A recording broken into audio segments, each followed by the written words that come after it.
Hi guys, how are you today? So this is my 2010 Ninja 250.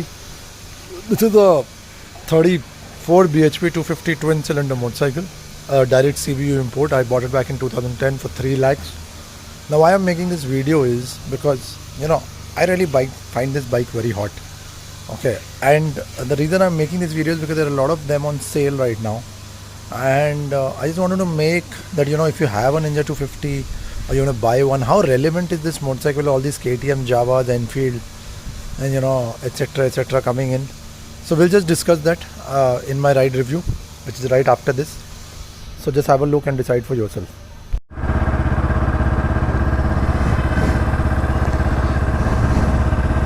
So hi guys, how are you today? So I'll be riding my Ninja 250 today. This is the cheapest super bike that you can buy in the market. Now a lot of people won't agree that it's a super bike because it's a 250 twin cylinder bike, but this motorcycle does feel like a super bike. I'll kind of tell you the points. Okay, so it absolutely looks like a super bike. This mine is a 2010, so it's a CBU model, and this motorcycle looks like a sports bike. I mean, when the Ninja 250 launched back in 2010, there were not so many super bikes around. You would see one odd Hayabusa once in a year, and when the 250 came out, people went crazy. I used to ride my bike back in 2010, and a lot of people used to ask me that so how much mileage does it give? Is it 1000cc? Because if you see the motorcycle, it looks like a super bike. I mean, the Ninja 250 was made as such that it never looked like a small bike, like probably a CBR 250 which gave that look. So I'll tell you how, what kind of super bike characteristics does this motorcycle have. Okay, so first of all, the bike is it's a high revving motorcycle. If you can see, I am revving around 8,500 to 9,000 on per gear, which is very high revving. I mean, we don't generally pull motorcycles like that. They're all power down low, and or there's a linear. This you need to keep pulling to kind of take out that kind of power. So that's the beauty of the Ninja 250. Okay, so it's a high revving bike. You'll enjoy revving it, and you always have to be on the rev. Down low, it doesn't have too much power, around 1500 to 2000 RPM. Doesn't put around too much power. So it's got a sweet spot exactly at 7,500. So you see this, and the way it corners, just see the motorcycle, the way it corners. This corner is better than my ZX14R. This corner is better than my Java. This corner is better than my XD Owl. So it has got super bike handling. I mean, you can just put it into a corner and it will give you that confidence. It can hold the line. If you cut in a certain line, it's not going to go anywhere. It's going to stay on that line. So you can see I am revving this motorcycle. It has a top speed of 170 kilometers per hour, and the way it reaches there is very linear. It starts down low, and then suddenly it will start picking up, and then it will just blow the covers over everything else. So why I'm saying that, why am I doing a review of my motorcycle after 10 years? Because this motorcycle is still relevant. Okay, so you look at the meters and all. It's got RPM meter, it's got a fuel gauge, it's got a old type speedometer with the needle, no digital stuff on it. It's got a toggle on off. But the way this motorcycle handles is fantastic. Now I'll talk something about the comfort of the bike. This is a very, very, very comfortable motorcycle. Okay, my legs are a little in the back, but that's probably because I've been riding the XD Owl, so I've got a little used to the forward foot pegs. but this sitting position is not that uncomfortable. I have done around 500 kilometers a day on this motorcycle, no knee problems as such, so it's a fairly comfortable riding position. Little bit your knees are not locked in, but I think I'm feeling that because I've been riding the XDiavel, which has forward pegs, so probably that's kind of coming in my way. But you see the way I'm riding this motorcycle, it's a hoot. Like, it's picking up power from everywhere. It's just going through the rev range. And another thing about this motorcycle, the brakes. You are going to get super bike brakes in this. I mean, it can stop like a super bike. The brakes are phenomenal. The Ninja 250 was always said to have better brakes than its bigger siblings like the 6R, 10R. Not in the sense that it has better brakes, but because it doesn't pick up that much speed, and the kind of brakes they put in this, it can stop anywhere.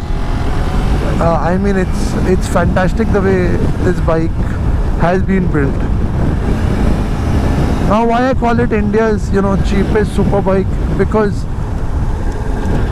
I bought it back in 2010 for around 3 lakhs, and I think it continued till around 2011, 12, 13, I don't know, I think 2-3 years before they discontinued it, and then I think the Ninja 300 came out. So you can get the fairly used one for around a lakh in good condition.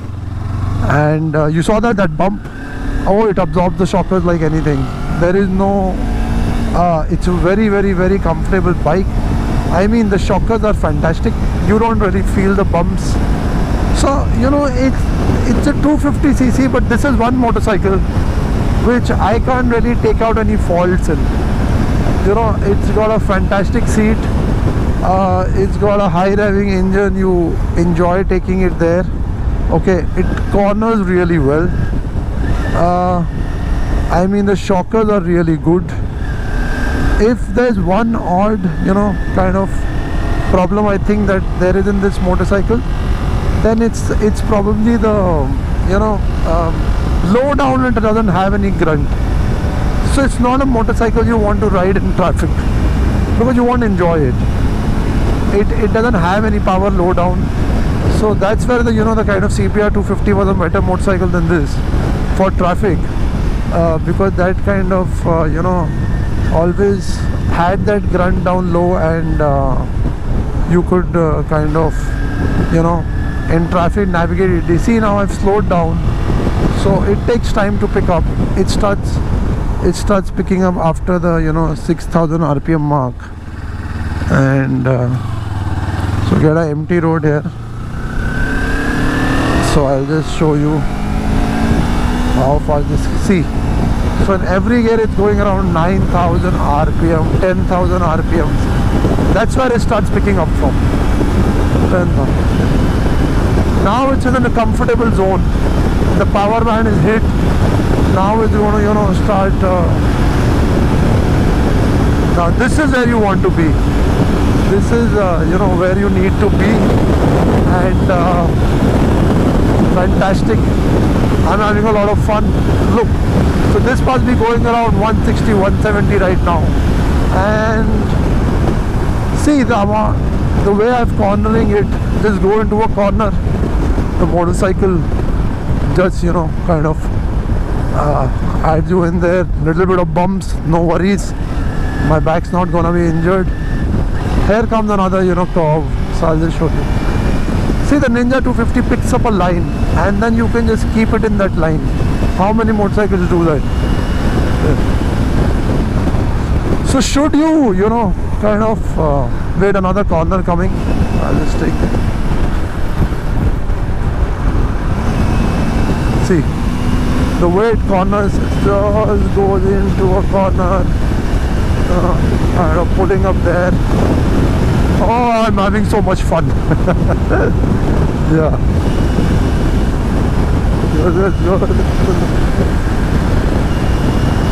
Yeah. So like I said, should you get one of these? Well, depends. I mean, you can get a fairly, you know, 10-year-old or a 8-9-year-old for around 80 to 1 lakh rupees. This bike will outperform your Enfields, Javas. I think somewhere on the side, even the KTM 390. Not in the sense that, you know, this might be faster than the KTM. Maybe on a straight, yes. I think I can take down a KTM 390 on a straight road. This has a better top end than the 390, and you know, on a drag race, I think, yeah, it could take a 390 down. So I think, yes, it is relevant if you don't want to spend too much money and you want something like a super bike. So you should, you know, go for this motorcycle. Just go look for an old one. I think in 1 lakh rupees you'll get a good one. So, and another thing I want to talk about. So this is a 10-year-old engine. This bike still runs exactly like the way you know, it used to run when I used to ride it 10 years back. I mean, it hasn't changed at all. So Kawasaki's done a, you know, great job with the engine. And I'll just kind of, you know, get down and kind of show you the motorcycle. Doesn't have much tech. Actually doesn't have any tech. ABS wasn't there in those days. So, well, I'll just kind of rip this again for you. So here, see, it's picked up the power band. Going, and here comes the curve. Straight into it. There comes another curve. 250 can hold a line. I mean, fantastic. Doesn't even worry. It doesn't even give you that. You know, you gives you that confidence to just go into a corner without doing much on it. Or truck up there, no problem. Brakes are fantastic. Keep it in the high rev range. So I changed it to 5th gear, but I kept it high. There it goes, there it goes. See, fantastic. Holding a line, just corners through, paves through.